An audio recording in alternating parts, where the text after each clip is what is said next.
네, 오늘 오신 분들이 아마 주보를 보고 목사님 히브리서 강해를 생각하고 오셨을 텐데 많이 아쉬우실 것 같아요.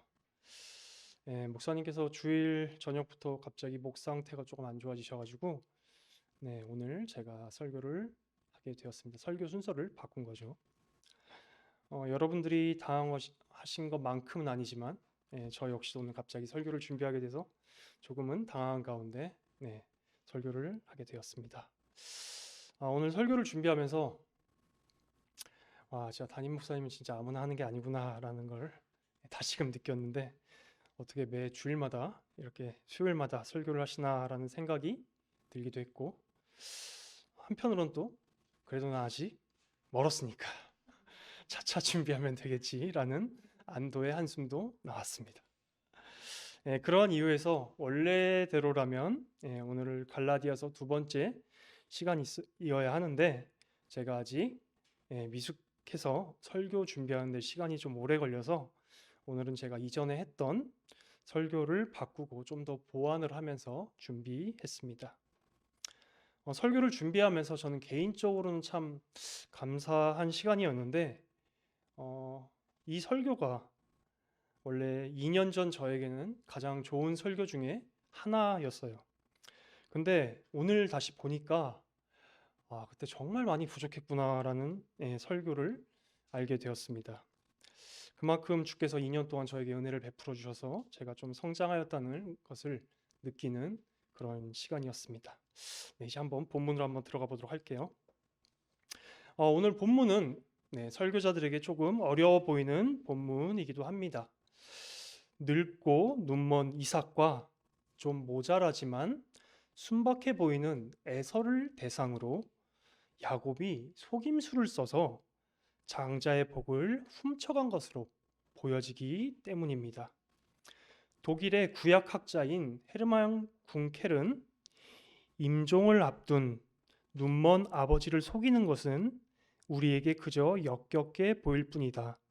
그러나 특히 우리를 불편하게 만드는 것은 이 스토리에서 종교가 갖는 역할이다. 속임수를 통해서 하나님의 축복을 획득했기 때문이다 라고 말하면서 이 본문 안에서 하나님이 분명히 보이지 않는다라고 말했습니다. 하지만 오늘 본문에서도 하나님께서는 역사하시고 일하고 계십니다.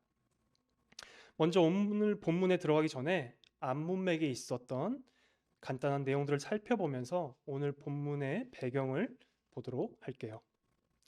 먼저 등장인물은 이삭과 에서 그리고 야곱입니다. 잘 아시다시피 이삭은 아버지이고 에서와 야곱은 쌍둥이였죠. 온몸이 붉고 털이 많았던 에서가 먼저 나오고 야곱은 에서의 발꿈치를 잡으며 나왔습니다. 창세기 25장 25절에서 26절입니다. 먼저 나온 자는 붉고 전신이 털옷 같아서 이름을 에서라 하였고 후에 나온 아우는 손으로 에서의 발꿈치를 잡았으므로 그 이름을 야곱이라 하였으며 리브가가 그들을 낳을 때 이삭이 60세였더라. 하지만 이들에게 하나님께서는 조금 독특한 말씀을 하십니다. 보통 먼저 태어난 사람이 아버지의 재산을 더 많이 물려받는 장자로 가문을 이어가야 하는데 하나님께서는 장자가 에서가 아닌 야곱이라고 야곱이 장자로 가문을 이끌어 간다라고 하셨습니다. 창세기 25장 23절입니다. 여호와께서 그에게 이르시되 두 국민이 내 태중에 있구나. 두 민족이 내 복중에서부터 나누이리라. 이 족속이 저 족속보다 강하겠고 큰 자가 어린 자를 섬기리라 하셨더라. 하지만 이러한 하나님의 말씀을 이삭은 그냥 듣기만 하였습니다.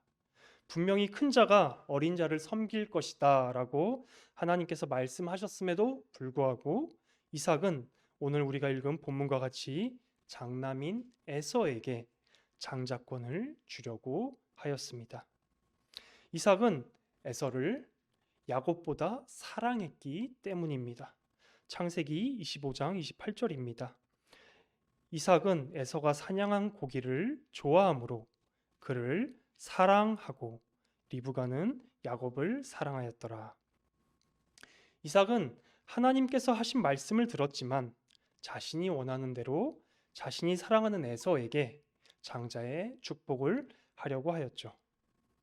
이러한 배경을 바탕으로 오늘 본문을 간단히 살펴보면 이삭이 야곱에게 속아서 야곱을 축복하고 야곱이 나가자마자 바로 에서가 사냥 후 돌아왔습니다. 30절에 이삭이 야곱에게 축복하기를 마침에 야곱이 그의 아버지 이삭 앞에서 나가자 곧 그의 형 에서가 사냥하여 돌아온지라. 정말 절묘한 타이밍이 아닐 수 없습니다. 그런 후에 에서가 음식을 만들어서 이삭에게 옵니다. 자신이 사냥한 음식을 먹고 자신을 마음껏 축복해달라고 말하죠. 하지만 이삭은 두려움에 떨며 에서에게 좀 전에 들어온 사람이 에서의 복을 다 가져갔다고 말합니다. 여기서 33절에 보면 심히 크게 떨며라고 쓰여 있는데 원어로 보면 정말 완전히 크나큰 두려움이 이삭을 덮친 것입니다. 자신은 좀 전에 음식을 준비해 들어온 사람이 에서라고 생각해서 맛있게 별미를 먹고 모든 복을 다 빌어주었는데 갑자기 에서가 들어와서 또 음식을 먹으라고 하니 이삭은 아마 정신이 아득해졌을 것입니다. 이러한 큰 두려움은 성경의 곳곳에 나옵니다. 창세기 42장 28절입니다. 그가 그 형제에게 말하되 내 돈을 도로 넣었도다. 보라, 자루 속에 있도다. 이에 그들이 혼이 나서 떨며 서로 돌아보며 말하되 하나님이 어찌하여 이런 일을 우리에게 행하셨는가 하고. 야곱의 아들들이 애굽에서 다시금 아버지의 집으로 돌아오는 길에 그들의 짐에서 돈자루를 발견했을 때의 떨림이고 여기서는 혼이 나며 떨며라고 번역을 했습니다. 그 다음에서는 야곱이 자신의 모든 복을 다 가로채간 것을 알고 완전히 분노합니다. 또한 야곱의 이름이 속임이라고 열변을 토해내죠. 하지만 이삭은 37절에서 이제 한 번 선포된 복은 다시 되돌릴 수 없다라고 에서에게 말합니다. 원어인 히브리어에는 보통 동사가 먼저 나오고 그 후에 주어가 나오는데 이때는 주어가 동사 앞으로 나오면서 도치법이라는 문법을 사용하면서 3번이나 사용하면서 야곱이 너의 주이다라고 말하고 있습니다. 에서에게 강하게 말하고 있죠. 이제 남은 복이라도 빌어달라는 에서의 외침에 이삭은 야곱에게 모든 복을 다 빌어주었기에 더 이상 에서에게 줄 복이 없습니다. 39절과 40절에 나온 복도 사실 복이라고 할 수 없는 내용이죠. 여기까지가 오늘의 내용과 본문의 내용과 본문의 배경에 관한 이야기입니다. 그렇다면 이제 이 본문의 배경과 본문의 내용을 기반으로 해서 성경의 다른 구절들과 당대 이스라엘 백성들의 문화적 배경을 가미하여 본문을 다시 한번 보도록 하겠습니다. 먼저 본문에 들어가기 전에 우리가 가졌던 이삭과 에서의 이미지는 늙고 눈먼 이삭과 좀 모자라지만 순박해 보이는 에서를 대상으로 속임수를 써서 장자의 복을 훔쳐간 야곱이었습니다. 하지만 저는 배경에 대해서 얘기를 하면서 안문맥에서 이삭의 자기 중심성에 대해서 말했습니다. 바로 자기가 사랑하는 에서에게 장자권을 주려고 하는 이삭이죠.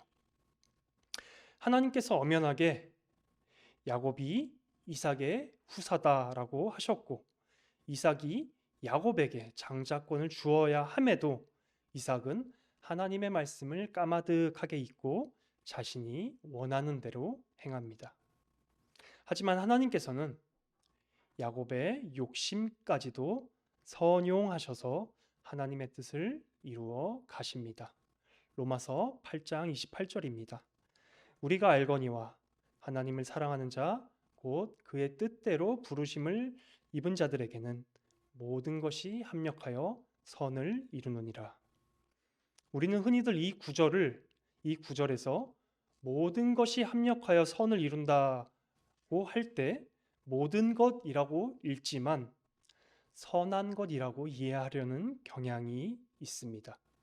하지만 하나님께서 전능하시고 완전히 선하시다는 것은 우리의 죄악까지도 하나님께서는 선용하셔서 선을 이루시고 우리의 구원을 이루어 가신다는 뜻입니다. 또한 우리가 흔히 하는 잘못 가운데 하나는 바로 우리의 기준, 우리의 생각대로 하나님을 재단하는 것입니다. 바로 이삭과 같이요. 우리가 원하는 게 있고 우리가 바라는 게 있을 때 하나님께서는 우리의 결정과 선택대로 따라오셔야 한다라는 자기 중심성이 우리 모두가 다 있습니다. 하지만 하나님께서는 하나님이십니다. 우리의 뜻대로 이루어지지 않을 때 우리는 때때로 하나님께 서운합니다. 하나님께 삐지기도 합니다. 나의 기도를 들어주시지 않았다고, 나의 원함을 이루어 주시지 않았다고. 하지만 그렇게 나의 원함대로, 나의 기도대로 하나님께서 따라와 주셔야 한다는 것은 과연 누가 하나님인 건가요? 하나님께서 램프의 진이신 건가요? 나의 필요대로, 나의 원함대로, 나의 마음대로 할 수 있는? 우리가 하나님의 뜻에 따르고 하나님의 말씀에 순종해야 하는 것은 아닌가요?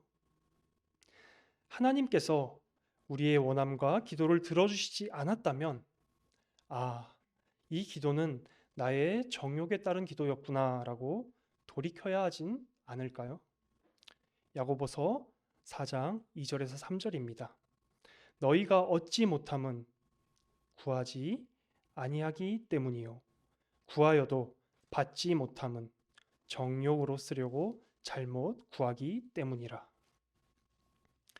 제가 여러분들에게 하고 싶은 말은 여러분들이 원하는 것을 얻지 못했을 때, 기도하며 바라는 것을 받지 못했을 때 단순히 여러분들이 정욕대로 구해서입니다라고 정죄하기 위함이 아닙니다.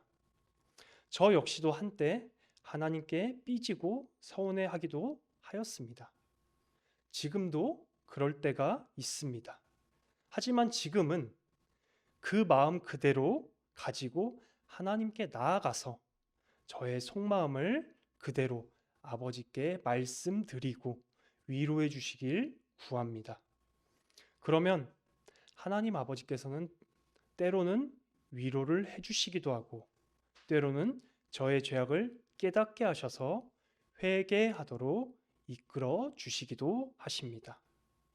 여러분들이 원하는 것을 마음껏 구하시고 들어주시면 감사함으로 아버지께 나아오고, 안 들어주셨어도 그 서운함 그대로 가지고 아버지께 나아와서 위로를 받으시거나 회개하시는 우리 올고등교회 성도님들이 되시길 바랍니다. 둘째로 이삭이 하나님의 말씀을 거역하며 에서를 장자 삼으려고 했기 때문에 이 일을 은밀히 행합니다. 아버지가 자식에게 복을 베풀어주는 의식은 모든 가족들이 보는 앞에서 공개적으로 행해야 하는 큰 행사입니다. 하지만 야곱이 자신의 12 아들들에게 바로 야곱이 자신의 12 아들들에게 복을 베푸는 것이 좋은 예입니다. 하지만 이삭은 에서에게만 조용히 말하며 은밀함 가운데 장자권을 주려고 합니다. 전도서 12장 14절입니다. 하나님은 모든 행위와 모든 은밀한 일을 선악간에 심판하시리라. 하나님께서는 전지하십니다. 모든 것을 다 아십니다. 이삭은 또한 이렇게 중요한 일을 하는 데 있어서 하나님께 기도도 하지 아니하고 후다닥 해치우려고 합니다. 바로 죄라는 것이 이러합니다. 은밀한 가운데 빨리. 우리는 평생 살아가면서 점점 더 거룩해지고 죄를 짓지 않게 되기를 소망합니다. 하지만 실제로 살면서 그렇게 되지 않는다는 것을 여러분들은 경험적으로 아실 겁니다. 우리의 거룩과 경건은 너무나 미세하게 성장합니다. 너무나 티가 나지 않게 자라갑니다. 그래서 우리는 우리 자신을 자책하기도 하지요. 제가 여러분들께 드리고 싶은 말은 죄를 짓지 않는 것도 중요하지만 죄를 짓고 빨리 그리스도께로 돌이키는 회개가 중요하다고 말씀드립니다. 어쩌면 사탄은 우리가 죄를 짓는 것보다 죄를 짓고 그리스도께로 안 가려고 하는 완악함을 더 좋아할지도 모르겠습니다. 무슨 말이냐면, 예를 들어 어떠한 죄를 짓고 혼자 생각하기로 나는 이 죄를 지었으니까 하나님께 합당하지 않아 라고 생각하면서 에라 모르겠다 라며 그런 상태로 계속 있거나, 아니면 다른 죄까지 더 짓는 그런 상태를 사탄이 죄 짓는 것보다 더 좋아한다는 것이죠. 교회사 가운데 가장 위대한 신학자를 꼽으라고 한다면 어거스틴을 꼽지 않을 수가 없습니다. 다른 말로는 아우구스티누스라고도 하지요. 어거스틴은 이런 말을 했습니다. 이 세상 어디로 도망가도 다 하나님 손 아닙니다. 그러니 하나님께로 피하십시오. 은밀함 가운데 죄를 지어도 빨리 회개하고 그리스도의 품 안에 안기는 사람이 바로 신앙이 좋은 사람입니다. 세 번째는 이삭이 에서에게 장자권을 넘긴다 하더라도 모든 복을 주면 안 됩니다. 신명기 21장 17절입니다. 반드시 그 미움을 받는 자의 아들을 장자로 인정하여 자기 소유에서 그에게는 2 몫을 줄 것이니 그는 자기의 기력의 시작이라 장자의 권리가 그에게 있음이니라. 이삭은 에서에게 장자권을 넘기려고 하더라도 3분의 2만 주고 3분의 1은 야곱을 위해 남겨 놓아야 했습니다. 하지만 이삭은 에서에게 모든 복을 다 주려다가 오히려 야곱에게 모든 복을 다 주었고 결국 에서가 받을 복은 하나도 없게 되었죠. 여기까지 들으시면 아직도 늙고 눈먼 이삭과 좀 모자라지만 순박해 보이는 에서로 보이시나요?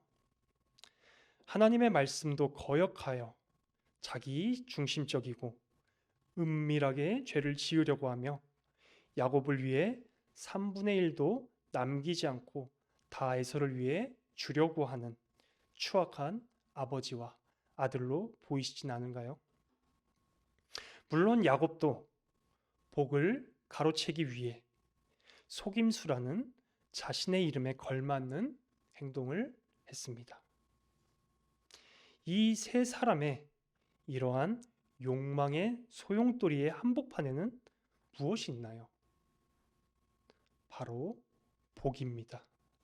다들 이 복을 자신이 원하는 대로 하고 싶어서 죄를 남발합니다.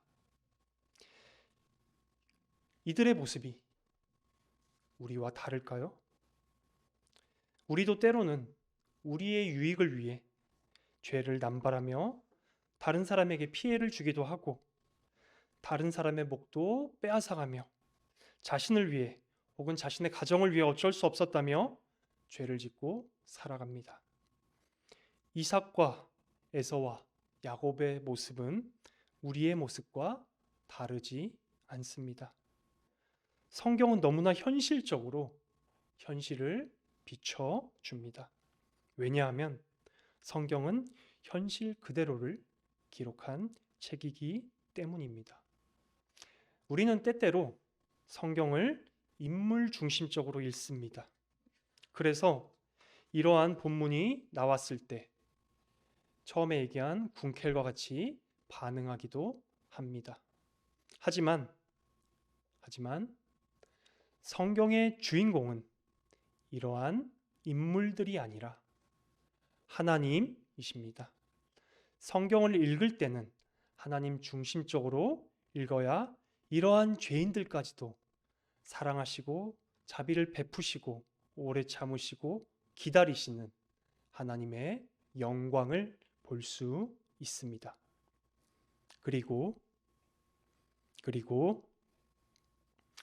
복을 갖기 위해 죄를 남발하는 이들과 완전히 정반대에 계신 분이 계십니다.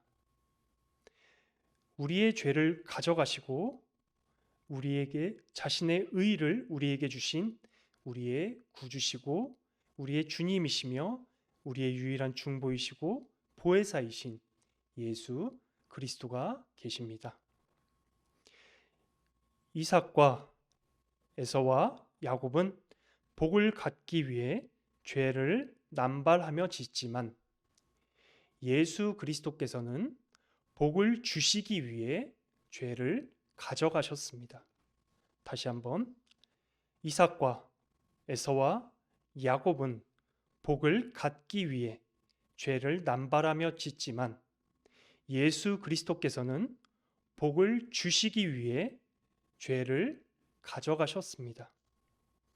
그리스도께서는 우리의 모든 죄를 다 짊어지시고 골고다 언덕에 올라가셨습니다. 오늘 본문에서 핵심적인 역할을 하는 이삭도 예수 그리스도를 예표하는 인물이었습니다. 창세기 22장 6절입니다. 아브라함이 이에 번제의 나무를 가져다가 그의 아들 이삭에게 지우고 자기는 불과 칼을 손에 들고 두 사람이 동행하더니, 그 유명한 아브라함이 이삭을 번제물로 바치려 했던 사건입니다. 이삭은 자신을 불태울 번제 나무를 지고 모리아 산으로 올라갑니다. 예수님께서는 십자가를 지고 오르셨던 골고다 언덕도 바로 이 모리아 산이었습니다. 그렇게 골고다 언덕에 올라가신 예수님께서는 십자가에 못 박히시고 하나님의 공의와 진노를 모두 다 담당하셨습니다. 바로 이삭과 야곱과 에서와 같은 우리의 죄를 대신 담당하시기 위해서였죠. 또한 예수님께서는 오직 십자가에서만 하나님을 아버지라고 부르지 못하셨습니다. 바로 우리가 하나님을 아빠 아버지라고 부르도록 하시기 위해서였습니다. 그리스도께로 나아오십시오. 예수 그리스도만이 성부 하나님께로 가는 유일한 길입니다. 요한복음 14장 6절입니다. 예수께서 이르시되 내가 곧 길이요 진리요 생명이니 나로 말미암지 않고는 아버지께로 올 자가 없느니라. 오직 예수 그리스도만이 성부 하나님께로, 아버지께로 가는 유일한 길이십니다.